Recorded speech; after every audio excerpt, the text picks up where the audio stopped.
We are live. Welcome to everyone jumping on.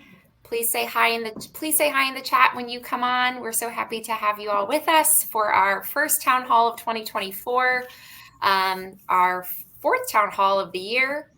We're introducing Playing with Pride with our guest host, Coach Randy. Please say hello when you come into the chat. Welcome. All Hello. right. Welcome to our town hall. Tonight we're talking about playing with pride, and we have a very special guest with us to lead this conversation. Really high energy and engaging town hall tonight. So we're really thrilled to be able to host Coach Randy with us, Randy Nathan.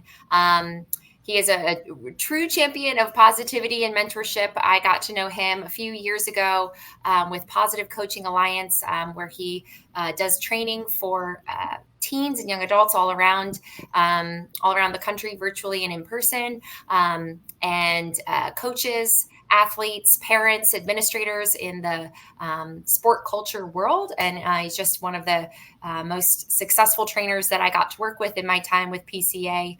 And we're just really pleased to have him with us tonight. In addition to PCA, Randy just dedicates his life to empowering educators, students, organizations to achieve their full potential in the classroom and in their work, but also in their life. Randy's a coach, an executive life coach, professional speaker, and a professor. And he really knows what it means to be a catalyst for positive change and to be a true game changer. We know him as someone with a vision rooted in character, leadership, resilience, which we'll talk about some of this tonight, and teamwork.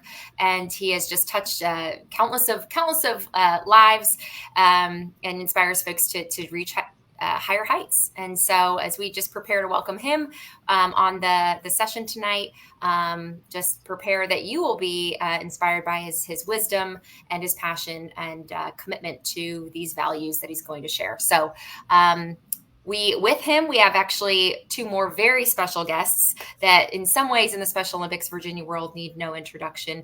To engage this conversation with Randy, we have Caitlin Dykes and Paul Moretti, well-known athlete leaders in the Special Olympics movement, and we're really honored to have them join us as well. So without further ado, I will kick it over to our guest host for the evening, Randy Nathan.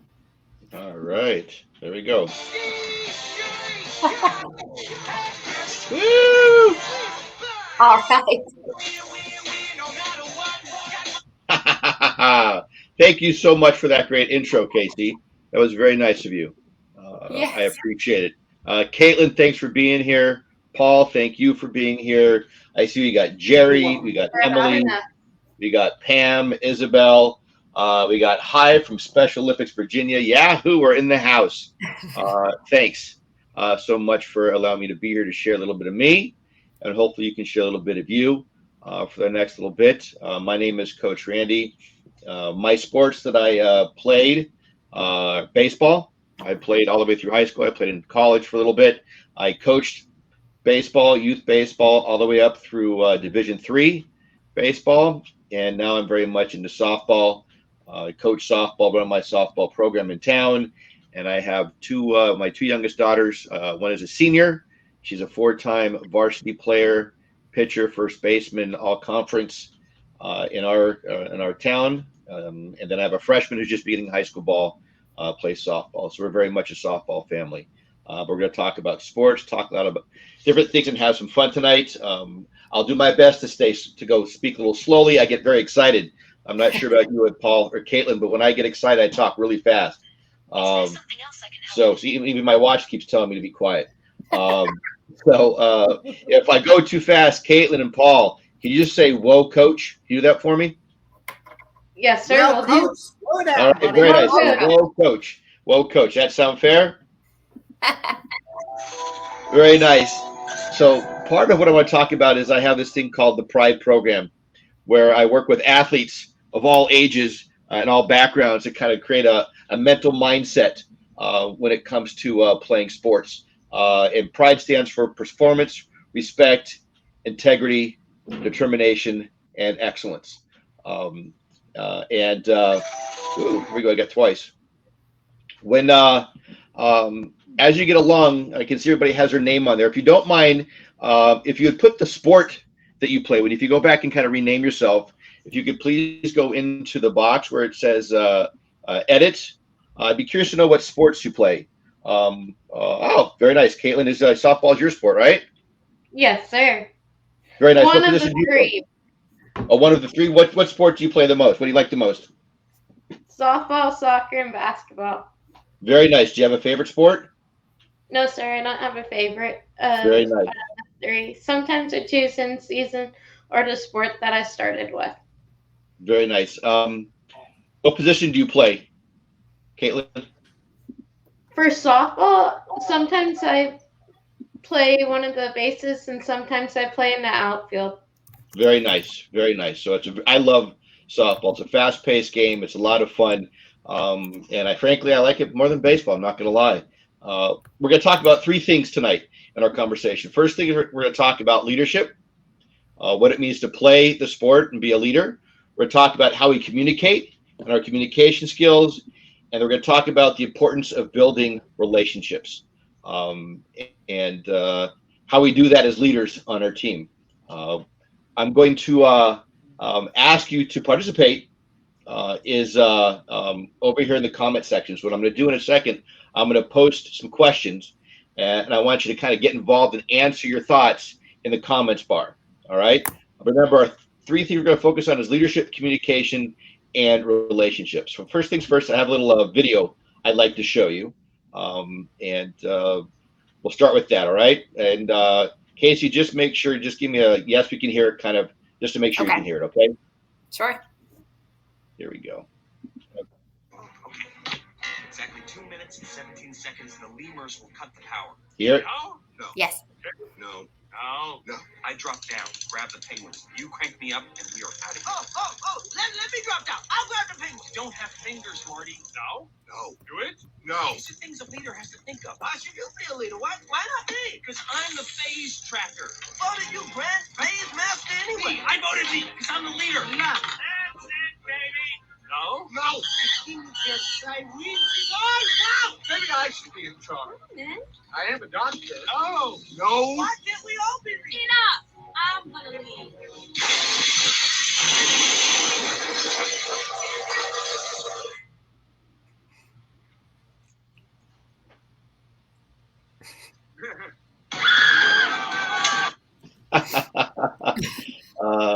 Anybody see that movie before?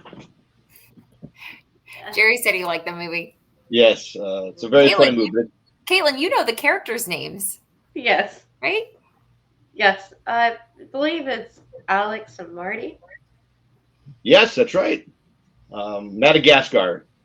Sometimes people think there needs to be one leader, but in sports we have all different types of leaders.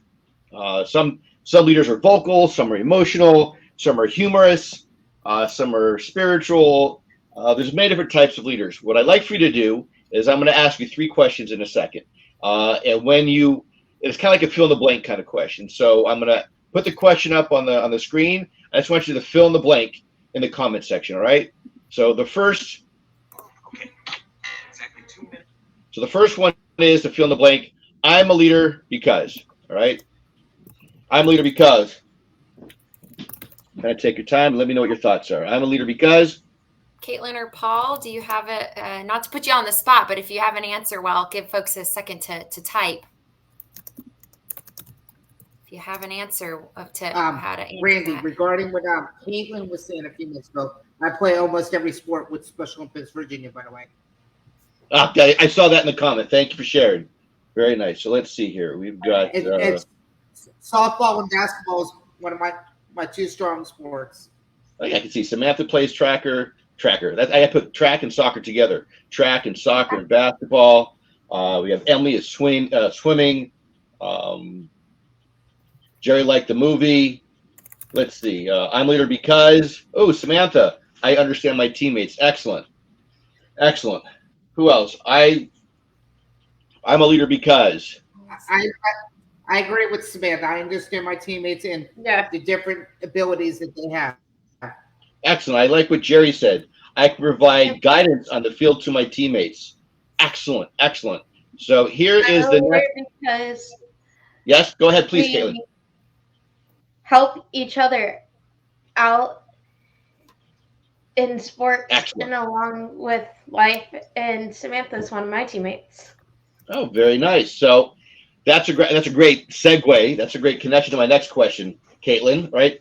Others see me as a leader because, right? Fill in the blank. Others see me as a leader because we Others. because we can show each other our different disabilities. Oh, that's great. Excellent, Paul. How about you, Caitlin? Because of our different personalities, but because each person has a lot to offer to the team. Excellent. I have an answer. Others see me as, I don't know if others see me as a leader, but when they do, I think it's because I show confidence. Excellent, because I show confidence. Excellent. Samantha says because I play, they see as a leader because I play hard and fair. Jerry said because I have experience in the sports. So expertise, yeah. Some Randy, expertise. with me, I love playing with unified sports like partners like you, Randy, non-Special Olympics athletes. Nice. Gotcha. Understandable. So here's the next question, the third question, the third fill in the blank, right? The 3 biggest obstacles I face as a leader are. What are some of the biggest obstacles you face as a leader? Facing other teams that are stronger than each other. Oh, very nice. And Nicholas talked about it. See me because you have knowledge and I know the sport. That's excellent. Thanks, Nicholas, for jumping in. What are some obstacles you face as leaders? Caitlin, how about you? So I'm in a leader in another group, and I don't know when is a good time to like softly guide someone. Oh, excellent. So sometimes you're out. Excellent. Someone needs some leadership. Sometimes it's tough. Excellent. Excellent. Anybody else have obstacles? How about you, Paul? I would say with me, with the unified sports and non-unified sports, showing different partners the rules of the game. Oh, excellent. The important about rules. Oh, excellent. Isabel, confidence. She's just buttering me up. Look at that. There's a mad gratitude right there. Look at that. Communication, confidence. Very good, Jerry. Yes. Emotions in the moment. Those are challenges, right? We get so caught up in emotions. Maybe it's losing. Maybe we had a bad play. Maybe we didn't do something right. Yeah. Ooh, Holly, thanks so much. We got self-doubt. These are all things. Excellent. Thanks. Thank you all for jumping in and joining along. So I like to say there's basically 2 types of leaders. Anybody want to try to guess what the 2 types of leaders are? We give a big shout and guess. Caitlin, what do you think? There's 2 types of leaders. The ones who kind of guide, and then the ones who just kind of. That's good. That's good. I just noticed that quiet leaders. Samantha just jumped in. I just acknowledge Sam real quickly, not giving a criticism. My teammates, Emily, not being able to say no when it's in your best interest. Very good. Just want to give a shout out there. So that was a good guess, Caitlin. How about you, Paul? What kind of leaders do you think there are? I would say depending on their abilities. All right. So it's actually kind of a trick question. I'm sorry. I'm going to do this to you. There's 2 types. There's positive and negative. Is there such a thing as a negative leader? Right. So there are positive leaders, which we talked about. All of you are, but there's also, right? Well, like that hands on, hands off, but in negative, right? There are people who are leaders that sometimes are negative. All right. So negative leaders, sometimes what we call a scoreboard leader. Someone who cares only about the results. Someone who, hold on. Someone who compares others towards other people. People who get mad and mistakes are not okay, or leaders who like to humiliate their teammates. Those are negative leaders, right? When it becomes all about winning. Correct. In our world, in our world, the results oriented leader would be one that only cares about getting gold, the gold medal. Because that's it's all about the gold, the right? first place students get, which is a great motivation, but it's also not always just about getting the gold at competitions. But I think that's a great example of what that would be for us. Right. Randy, and how about comparing? I got a question for you. Yes. Actually, have you ever coached any Special Olympics athletes in New Jersey? In New Jersey, by the way. That's a great question. I have not had the honor or privilege yet, but I have a feeling after tonight's webinar, Casey is going to somehow get me involved. So she knows my heart, where I care about people, so it wouldn't surprise me. I got plenty of hookups up in the Garden State, so I could call them right away. I bet you can. That's great to hear. Thanks, dear. I'm also, what Casey also didn't tell you, I'm also a softball umpire. So I ump a lot of games behind the plate. We would love to have you come to one of our tournaments then. There you go. Now you're talking. Right? So it's very important for us to focus. Thank you, Jerry, for jumping out there and talking about this element of being positive. It's very important. But negative leaders actually make teammates and players feel worse. All right? So what I want to do is kind of talk about what I like to call a positive leader. And I use this acronym called PRIDE, where the focus is on performance, respect, integrity, determination, and excellence. And what we're going to do over the next few moments is I'm going to break it down of what I like to think when it comes to pride. I like to play with pride. I lead with pride. I coach with pride. I have parents or fans in the stand. I like to have fans. I call it fan with pride, spectator with pride, that I want people to do things that are reasonable and respectful in the stand. So with those 5 words, I also have various principles that correlate with them. So one is about adversity. Who here can, who's willing to give the definition? What is adversity? What's another word for adversity? That's a great question. You have got some similar words. Powerful, right? So you have some similar words, Case, you talk about when it comes to adversity?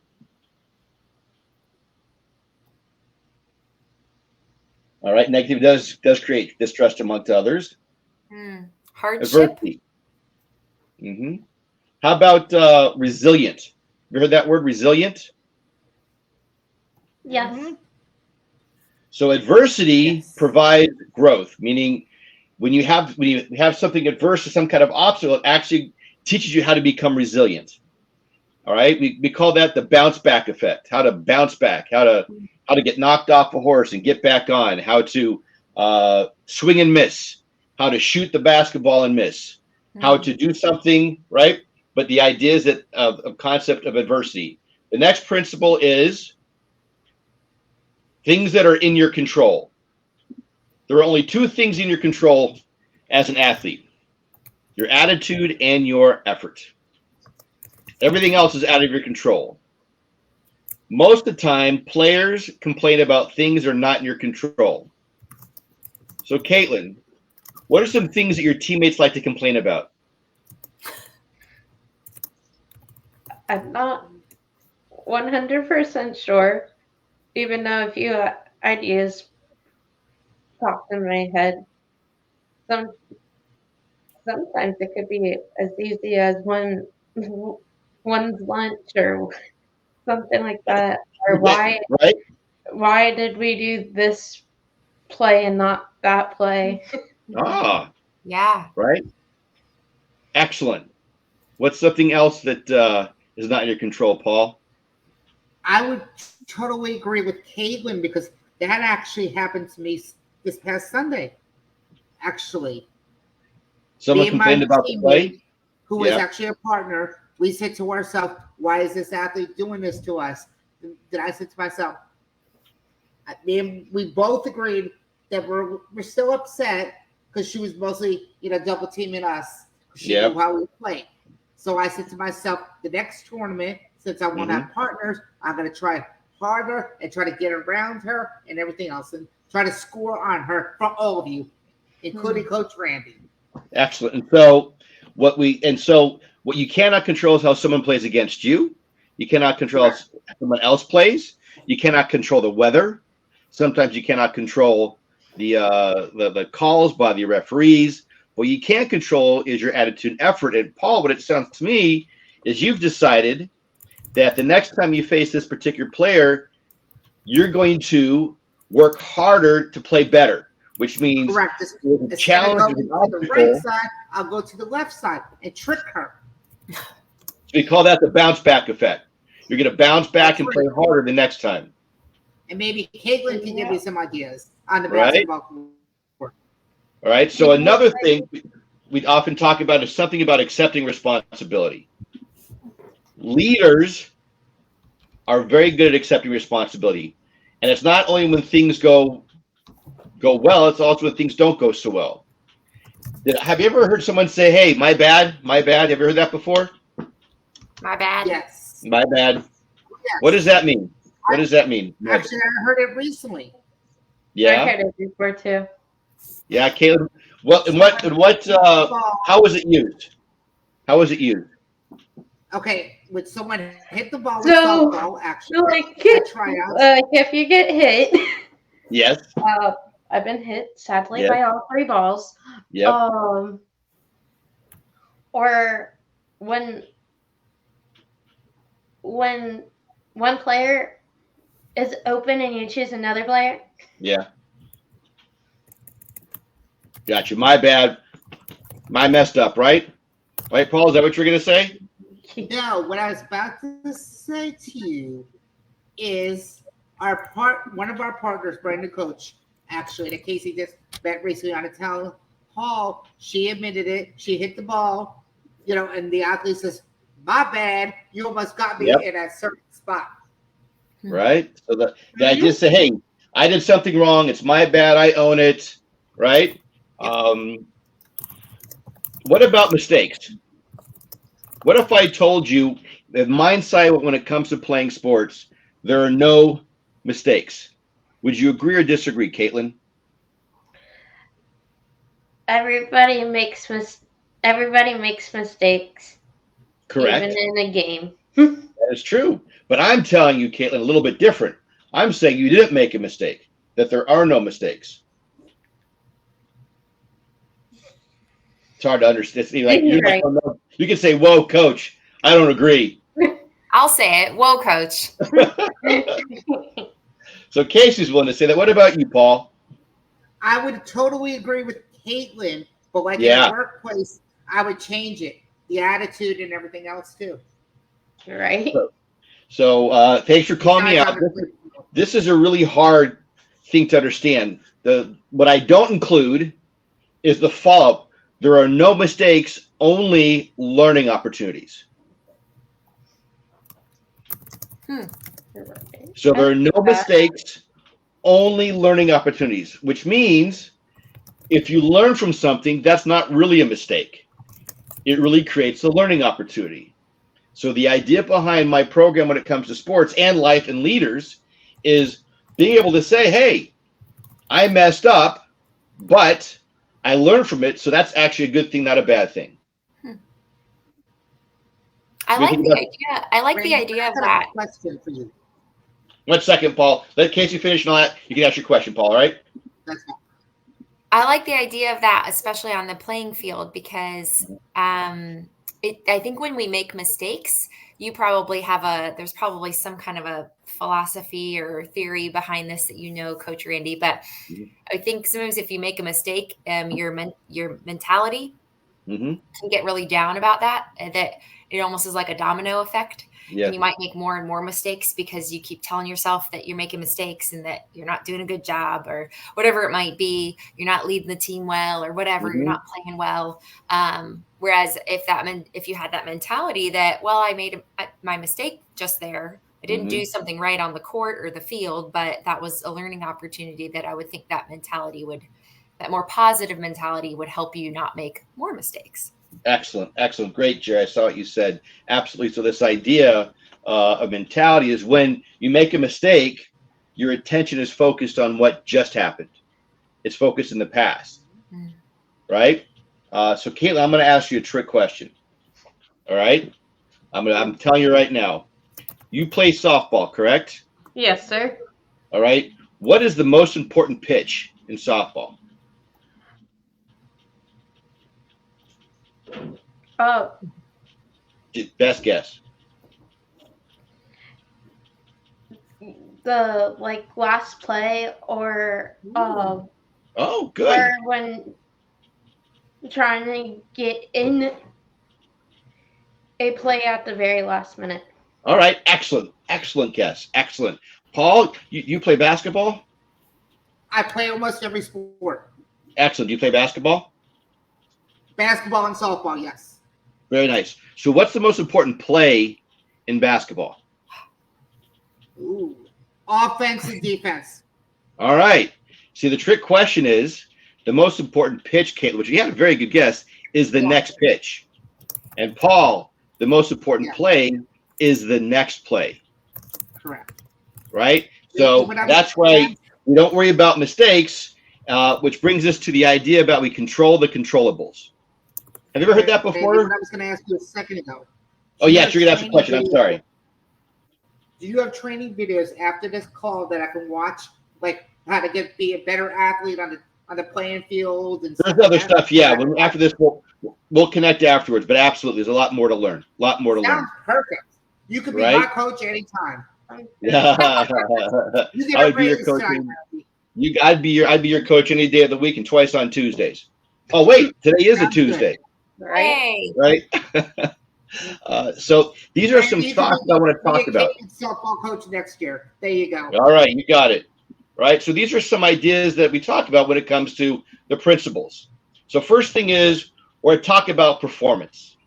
All right. Performance means everything. But what I want to do is kind of draw a line. So if you watch it, I want you to draw a line. If you're on the table, draw a line. And on the far left, write the word can't underneath it. Right? Can't. There's a lot of times we like to use the word can't. All right? I can't run very fast. I can't make the throw. I can't make the pass. I can't do math. That's kind of true. Right? All these different things I can't do. But when I would teach about this opportunity about adversity provides growth is I want you to be able to take that word can't, put a large circle around it, right? Large circle around it, and put a line through it, and write choose not to next to it. Choose not to. So when you use the word can't, what you're really saying is choose not to. So if you say I can't run fast or I can't make that shot, what you're really saying is I choose to make that shot.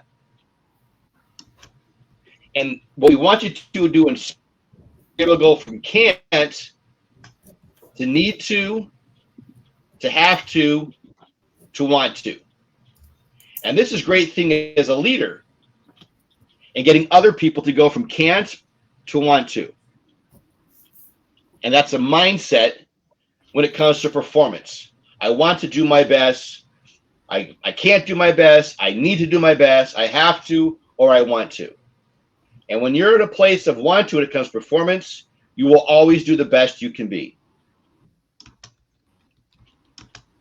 Can you give, Coach Randy, can you give one more example of that? I like your best, can't do your best to want to do your best. Can you give another example of that just so that can kind of sink in a little bit more? Sure. So a lot of times when I work with people, sometimes it's like the best way I can't do math, or I can't figure this problem out. And when you say I can't figure this out, what you're really saying is I choose not to. Now it might be hard, but ultimately you go from I can't do this to I choose not to I want to. So some things I can't do is I can't hit a free throw. Right? And so we give up. So instead of saying I can't do a free throw, say I choose not to do a free throw. Now, why would you choose not to do a free throw? Would you? No. Because it's a long shot. I play half court, so there's not a 3-pointer. I don't think so. I mean, I have some people who have tried it. Right. And so are there certain things in basketball that are hard? But also, my philosophy in life is I can do all things through Christ who strengthens me. Philippians 4:13. Absolutely. That's the whole point of can't. When you start saying I choose not to, like I can't clean my room. Really? I choose not to clean my room. I can't remember to brush my teeth. What? I choose not to remember to brush my teeth. I can't remember to comb my hair. What? I choose not to remember to brush my hair. It is honestly when it comes down to the power of choice. So that is how we embrace performance through adversity. If at first you don't succeed, try again. Try again. But you know what they say about the word try? Anybody a Star Wars fan? Ooh. Nope. Not me. Yeah, somewhat, kind of. So in Star Wars, there's a short, green, little Muppet kind of guy. He's very, very strong with the Force. I think his name is Yoda. Oh, do or do not. There is no try. Right? He said, do or do not. There is no try. So one cannot try their best. One must do their best. And this is all about overcoming adversity when it comes to performance. And this also comes to motivation when it comes to performance and can't. And there's two types of motivation. Caitlin, would you like to guess what are the two types of motivation? Ooh. One that you will absolutely do it, and one that you don't know that you're gonna do it or not, but you will probably try. That is right. So there's two types. So one is something called external motivation. So what motivates you often in sports, and we talk about this, is the gold medal. Doesn't that motivate you to get the gold? Yes. Yes. That is a very external motivating factor to get the gold. Internal motivation are the things that we say to ourselves while we're competing in order to get that gold. That's the effort. That's the work. That's all the things we do. And internal motivation is often stronger than external motivation. So, for instance, if you were out in the woods and you saw a bear, you would scream, "Oh my gosh, bear!" Right? And it would create an external, right, emotion. It's called flight, right, or fight, or freeze, right? But chances are you're going to say, "I'm going to flight. I'm going to flee." But then once you leave that bear, things inside your head are saying, "I want to survive. I want to survive. I don't want to get hurt by a bear." That's internal motivation. So when it comes to motivation, they're both important. Sometimes we as teammates scream and yell at our friends and our teammates because we think it's going to make them better. It actually doesn't, but we think that we're trying to externally motivate them as opposed to them motivating themselves. There's something else you can do to motivate yourself. It's called the power of yet. Ever heard that before, the power of yet? Mm-hmm. I have. So why don't you share, Paul? What does the power of yet mean? I would say the power of yet, especially for us polar plungers this weekend, we're going to power ourselves to do it. And we're going to do it and raise money for Special Olympics Virginia. Right. So somehow you're gonna have the polar plunge this week, correct? Yes, sir. Yes, me, Caitlin, Emily, and a whole bunch Right. of And I'd imagine it's going to require a lot of motivation, right? Yes. Yep. It's cold. It's cold, right? Right. So you're going to have to think to yourself, But we can do it, Randy. We've done it before. We can do it again. I can't do it yet, right? I can't do it yet, which means I'm going to be able to do it at some point. Yes, Randy, but it's cold. Paul, it's cold. You know what's going to happen to my body when I go in that cold water? I'm going to have, look at this. I'm going to have icicles. I'm going to be like Andy Reid on the Kansas City Chiefs. And I'm going to have icicles on my mustache. Coach Randy, I think I you don't need think to so. progress from saying I can't do the polar bear plunge to I want to do the I polar bear want to, right? Right? choose not to do the Randy. polar bear plunge. Randy, have you Or- done Right, it yeah. in Jersey? Or you Question can do of what the my night. family does and get a hotel and run to the hot There tub. you go. There you go. Randy, have you done it Yeah. in New Jersey? That's the question. of- No, I am not a big fan of going to the cold water in the middle of winter. That is not something I find exhilarating and exciting. Oh, come Now, I on, would you go can in the do it. water in the middle of summer. If you could do it. Yeah, I'm sure I could, just not yet. See what I did there? So the second part is respect, right? And I like to teach respect in a very weird way. And respect focuses on attitude and effort, right? Can anybody tell me what that's a picture of? Take your Part best of the guess. brain? It's an organ, but it's not your brain. Oh dang. It's your heart. It's not. It's inside your body. It's not your heart. It's a very important organ. We don't necessarily think of it that much. A very important organ. Everybody's The talking about pointer function. organ. It is a pancreas, Oh. right? And a pancreas is what creates insulin in your body. Yes, it's a pancreas. Very good guess, Emily. Very good. And everybody has a pancreas, right? Yes. So if I took everybody's pancreas and I put on the table, you can tell everybody's pancreas because everybody's pancreas looks the same, right? Right. What happens, right? We begin judgmental, right? We respect everybody from the inside because on the inside we're all the same. But once you put skin and hair and clothes and glasses, right? It changes things. So part of what we have to think about are the choices we have, right? The commonalities and how we judge others.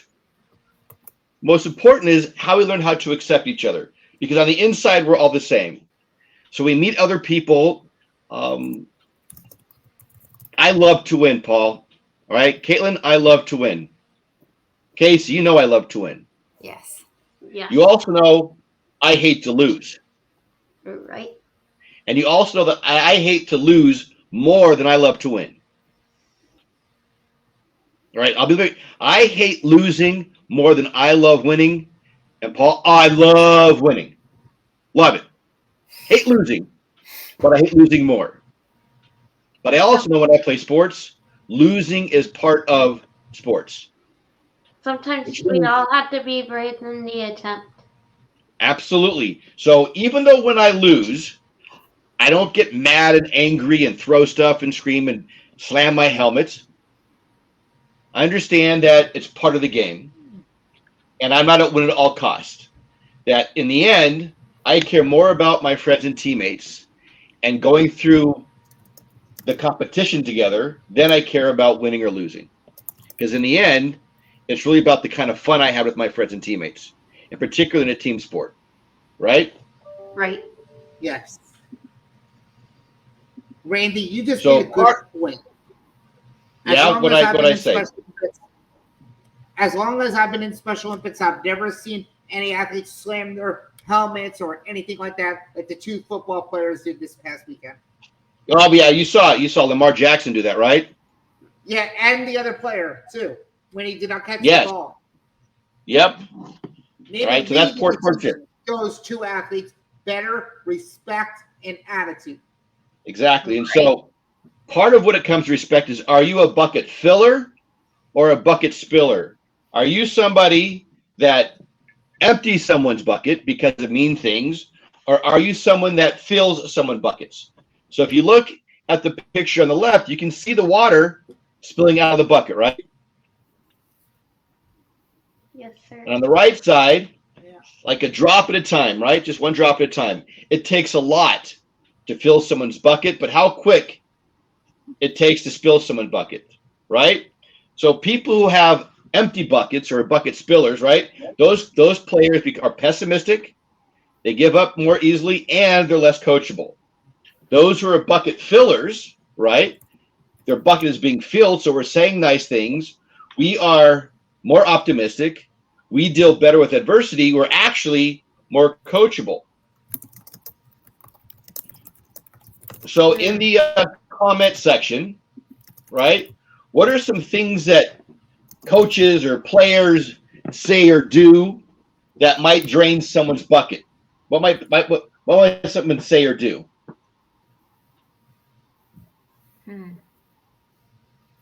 Why did you not catch the? If you're a goalie in soccer, why didn't you catch the ball? That's great. Thank you, Caitlin. That is exactly it. That drains someone's bucket. That doesn't help. It actually drains someone's bucket. Excellent. Paul, what do you think?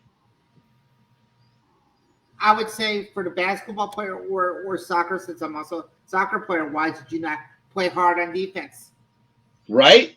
That's going to drain the bucket. So what are some things we can say or do that might fill someone's bucket? You can do it. Catch up there to you that go. person. You did a great job catching the ball. Excellent. Great. I know you can. I think what Caitlin and Paul are saying that I really love, and I think we see it a lot in Special Olympics and for athletes with disabilities, is that sometimes being a bucket spiller is actually not coaching athletes well, because you have really low expectations. And so sometimes being a bucket spiller is just like, good job, but not really caring or giving constructive criticism. Sometimes I think, but being a bucket filler in Special Olympics world is coaches who actually say, Caitlin, I know that you can catch that ball. You just got to keep your glove, over your head and keep your eye on the ball. I know you can do it. Instead of saying, oh, well, you tried, it's okay. And just assuming that, well, Caitlin can't catch the ball, but actually giving her expectations, having expectations that Caitlin can and coaching her up to do that. I think that's an example too. I like that, Casey. Thank you. Special Olympics a little bit. What? Casey, I was just saying that's a really great way, Casey. Good. That was very helpful for me. That was really nice, Casey. Yeah.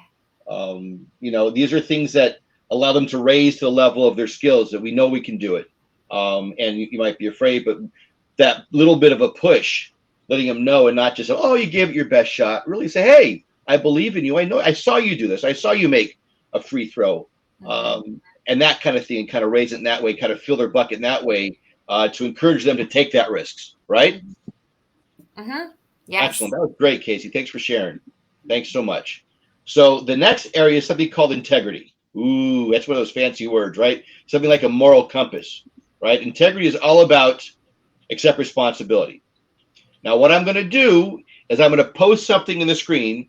I want you to tell me, Paul or Casey or Caitlin, what is the first thing you see when I post that? What do you see? Opportunity. All right. Opportunity I snow here. So is it possible? Opportunity is nowhere. Right. Yeah. Opportunity is nowhere. Right now, Paul, watch real quickly. Watch real quickly what happens here. Watch what happens now. What does it say? Opportunity is now here. Opportunity is now here. See what happened there? So the idea behind integrity is opportunity. And the reason is we often see the word no first, because that's one of the very first words we learn as kids. No, right? No. There's a lot of no people, right? So opportunity is nowhere, or is opportunity now here? And in sports, with what you're doing, at every moment of every day, opportunity is always now here. Opportunity to be a better person, an opportunity to put forth a stronger effort, an opportunity to maybe apologize, an opportunity to be a better teammate. There's constant, when it comes to integrity, the opportunity is, oh, you might have messed up in the past, but that's okay. Opportunity is now here to do better. In each moment and every day, which follows the idea that the most important play is the next play. So you know what? Opportunity is now here. And use your brain before you think. Absolutely, right? So part of what athletes need, right, is this idea of integrity. They want character, morals, and honesty. Athletes also want to improve.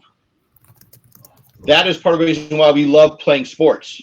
Is it's competitive, it's fun, but we're looking to get better and improve. And through sports, we can often see ourselves improve much quicker than we can in other parts of our life. It's not quite as fast, whereas in sports, it kind of can be. Athletes also need to connect, right? Isn't that one of the best parts about being a Special Olympic athlete is connecting with other athletes? Yes, sir. Caitlin, have you ever not wanted to go to softball practice, but you went because you know your friends are going to be there? I don't think so. Oh, Yeah. I hear that from that's athletes happened though all the time. before. Sometimes they're like, I don't really feel like going to practice today, but I want to because of my friends. I don't really feel like playing softball, but I want to go because of my friends. Maybe you just love softball, and I think that's great. But that's a huge motivator.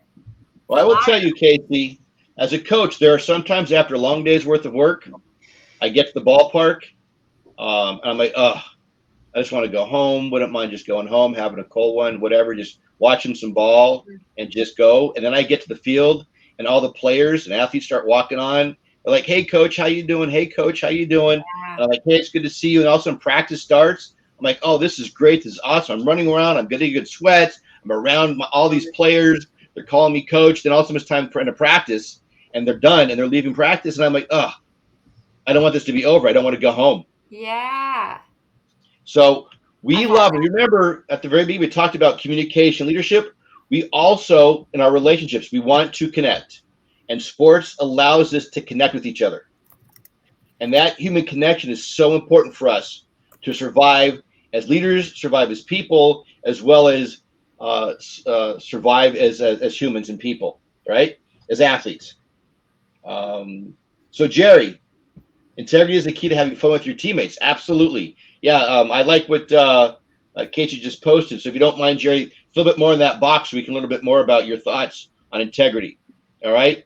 What athletes also need are core sense of values about who you are.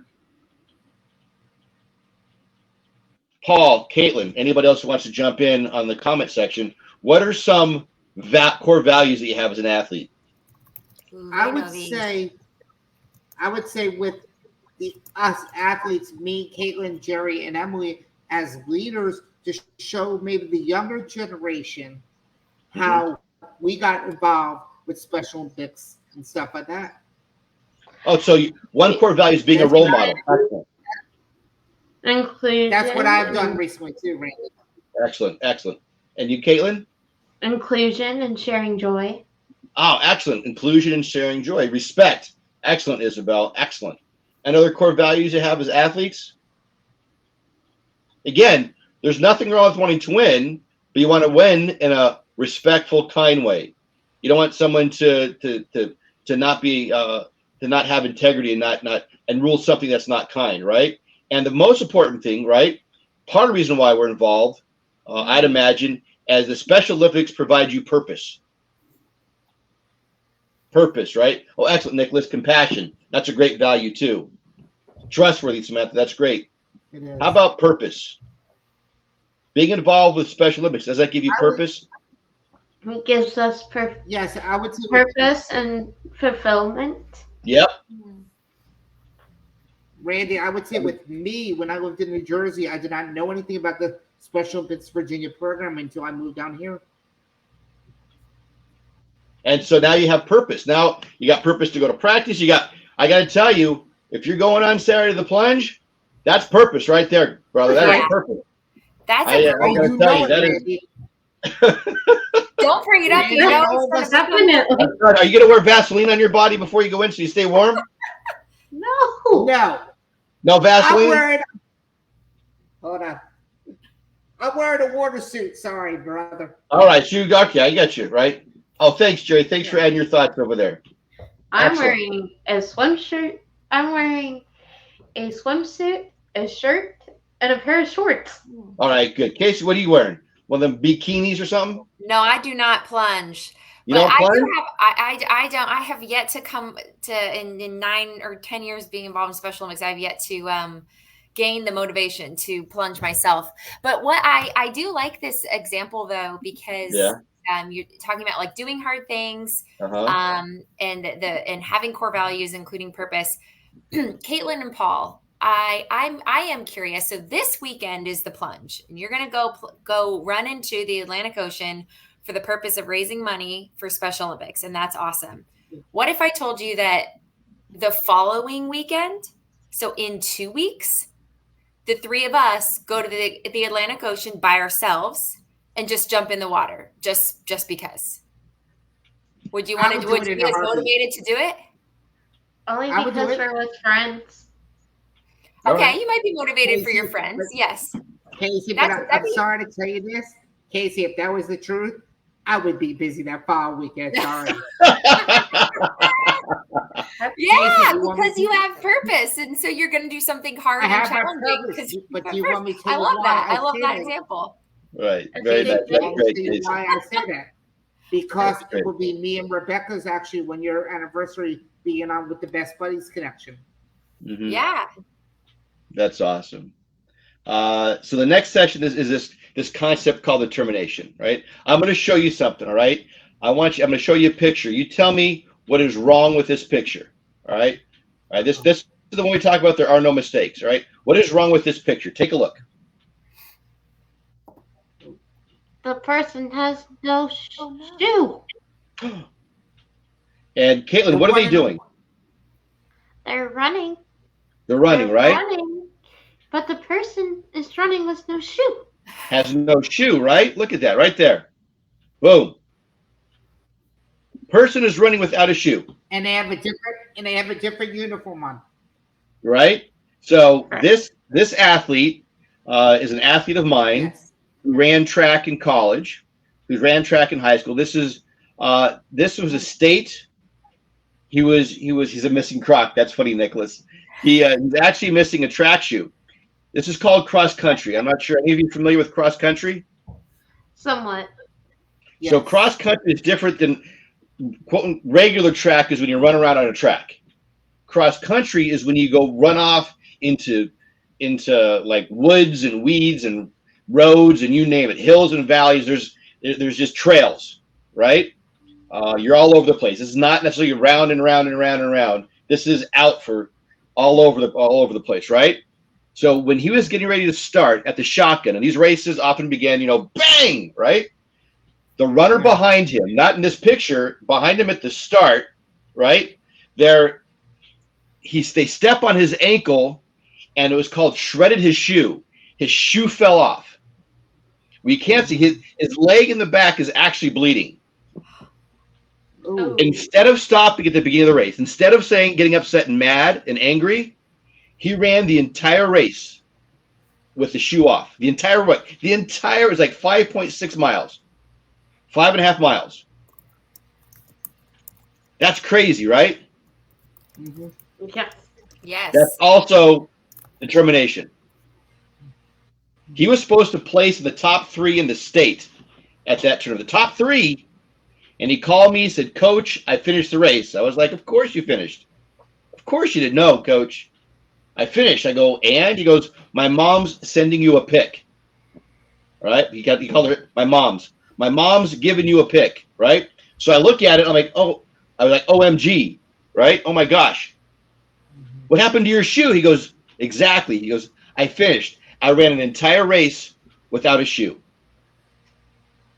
Right? That's determined, right? That is quite an athlete and determination. So when it comes to leadership, when it comes to sports, we are often faced with lots of obstacles, right? Mm-hmm. Someone who's determined doesn't care. They're going to do whatever it takes to get through something. And if they fall down, they get back up. If they lose a shoe, they run anyhow. If they make a mistake, they have something called a mistake ritual. You see my little friend, the toilet?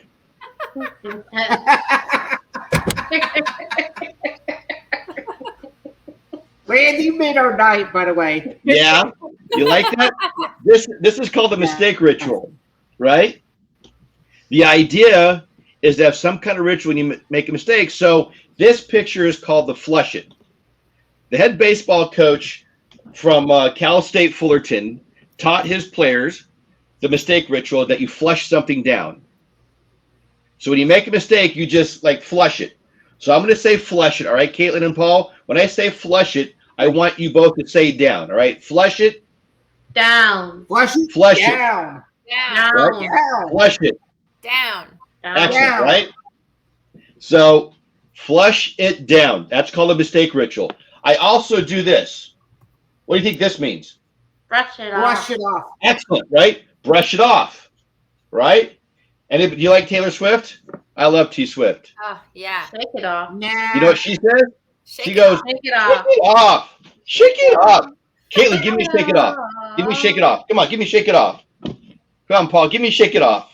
Shake it off, Shake it Paul. off. Shake it off. Woo! Shake it off, Paul. Come on, Casey. Very nice, right? Thank you, Casey. Flush it. Excellent. Just flush it out of my mind, Jerry. Right. So this is called a mistake ritual. Flush it down the drain. Flush it down Right? the drain. So the last thing we're going to talk about is excellence, right? Yep. It's how do you aspire to excellence?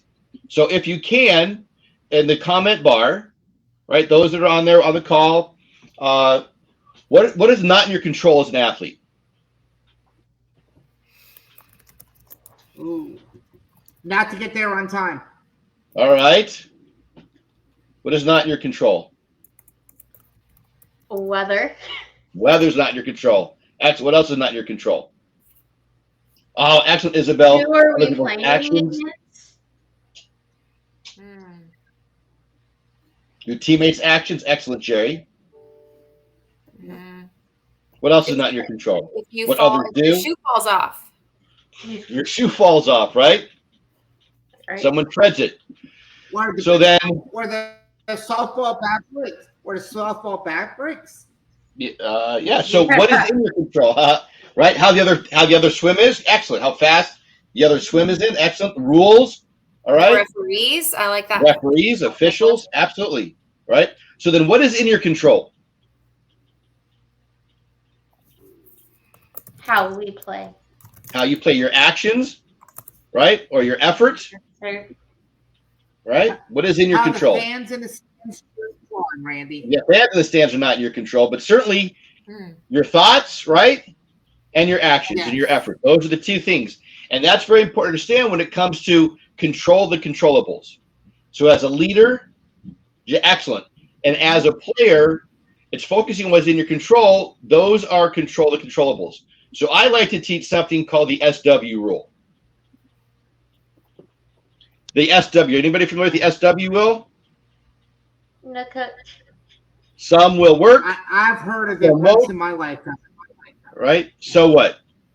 Sometimes things will work out. Sometimes And so- things won't work out. So what? Some will, some won't, some Right. what?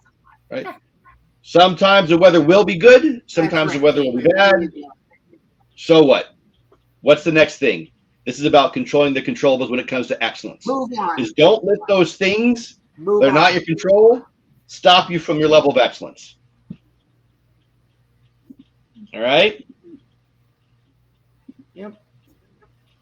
Yep. And so as we break this down, as we come towards the end, right, we focus on performance, respect, integrity, determination, and excellence. That's all about leading and playing with pride, which leads to, right, adversity providing growth, focusing on what's in your control, your attitude and your effort, learning how to accept responsibility for integrity, that there are no mistakes, only learning opportunities to remain determined, and finally, reaching level of excellence is understanding to control the controllables. Those are all the different elements we talked about over the course of our visit together. Any questions? Anybody have any questions?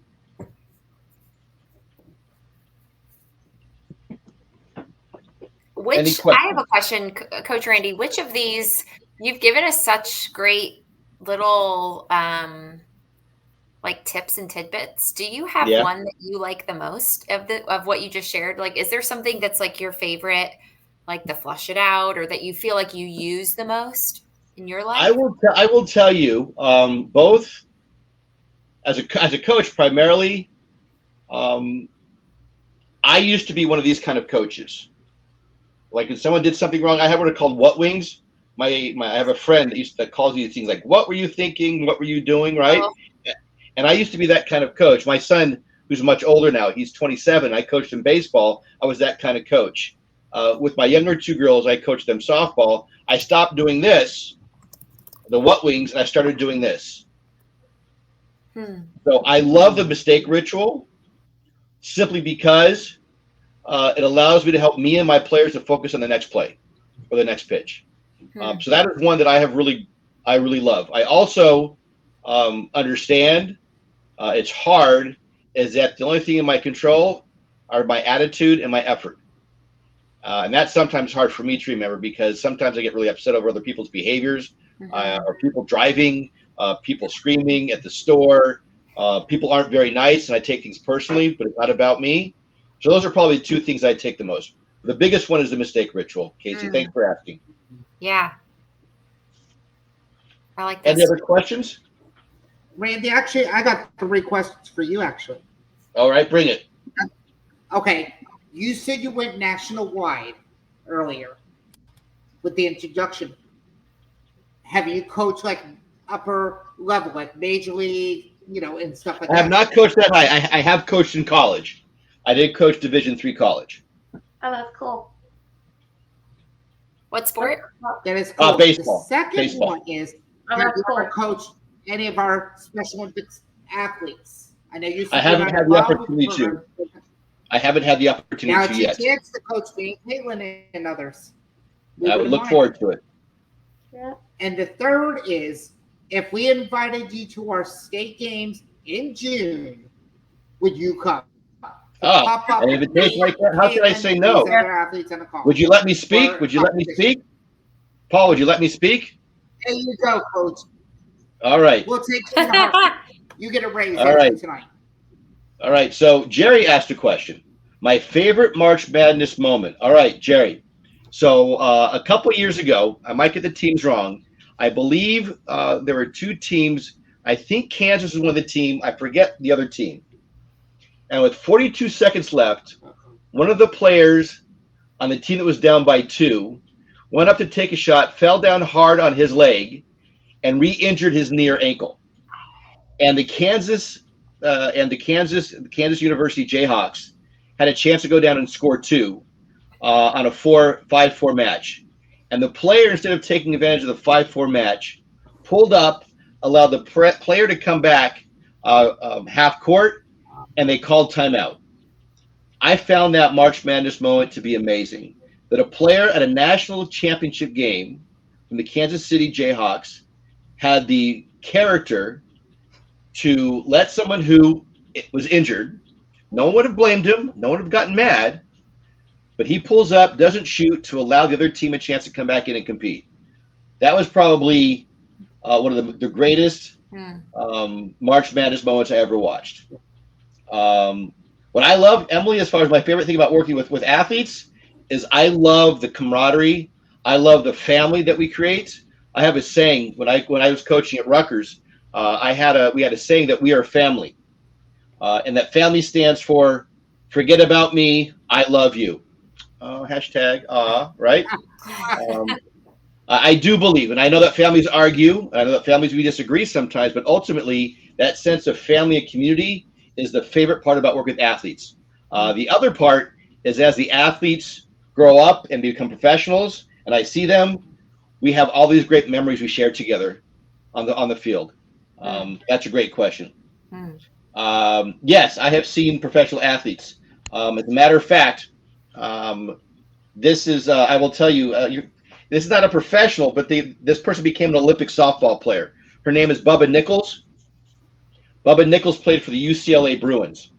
And many years ago, I had a chance to meet Bubba Nichols. She graduated from UCLA last year, and we met when she was a freshman up in Little League World Series up in Williamsport, Pennsylvania. And we were sitting there having dinner, and we were talking about different things. And I talked to her about the mistake ritual, which is about the flush it. And she said, "Oh, I love that idea. I love it. I'm going to bring it back to Coach Fernandez, the head coach of the UCLA Bruins." Later that year, Bubba had a great game in the semifinal game of the semifinals of the championship out in Oklahoma City. And my 2 younger girls, were sitting next to me, and they're interviewing Bubba. And they said, "Bubba, what's the magic about your team? How do you do things? How do how is it so easy you get where you're going? And she says, you know what we do? We just flush it. We flush it. Huh. And my daughter screamed, oh my God, Dad, that's Bubba. She just said flush it. We flush it. So in that moment, I was like, yeah, I was the one who taught her about the flush it. So in that realm, she brought that idea back. They became national champions at UCLA. Hmm.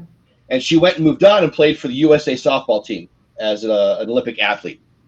So although she didn't play professional sports because there's no professional softball, I mean, there is kind of, but she became an Olympic athlete. And I saw her using that when she was out in China recently at the recent softball Summer Olympics. When I watched her during the pandemic, she'd always go like this and flush it. So that is absolutely what I've seen in that kind of thing. So thanks for asking, Isabel. Caitlin, Paul, any athletes who are on, so in a month we have our basketball championships, a big competition. For those coming, I want to see on the court, I want to see some of this.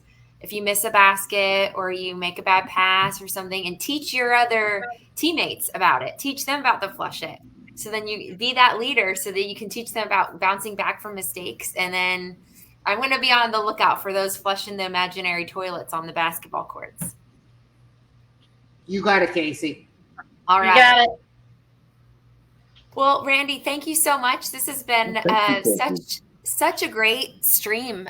So energetic, and really you shared so much information that I hope folks, if you've jumped in late, that you come back and view this. This will be up on the Special Olympics Virginia website as well, since it's being recorded. So chock full of such great stuff, and it's really real privilege for us to have you join us for our January town hall. So thank you so much. Thank you. It was great. Paul, right. Caitlin, thank you. Casey, you're the bomb. All right. Thank you all.